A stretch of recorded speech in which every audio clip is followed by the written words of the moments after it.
तर जैनांच्या दबावासमोर मंत्री का झुकले? मराठी एकीकरण समितीचे दादर इथं लवकरच आंदोलन, जैन मुनीच्या चिथावणीला विरोध करणार आहेत। तर जैनांच्या समोर का झुकले असा सवाल करण्यात येतोय। मराठी एकीकरण समितीने हा सवाल केलाय।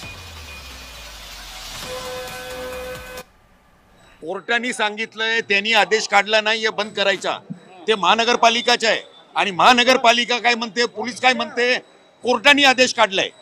बघा खरी परिस्थिती आहे तर आतापर्यंत कोणालाही काही माहित नाहीये की कोणी काढले।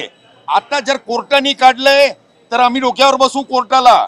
जर कोर्टाने नाही काढलंय आणि कुठल्या बिल्डरसाठी महानगरपालिकाचं प्रशासन आणि पोलीस कर्मचारी जर हे लोकांना मरू देत आहे आमच्या पक्षीला, तर ते आम्ही सहन करणार नाही।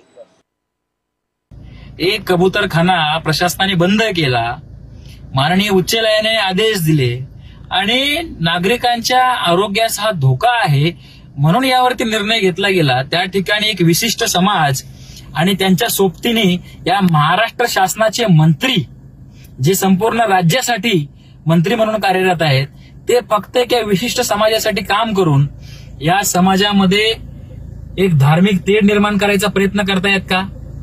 मुळात कबूतर हा प्रश्न धर्माचा कसा आला हाच आम्हाला पडतोय।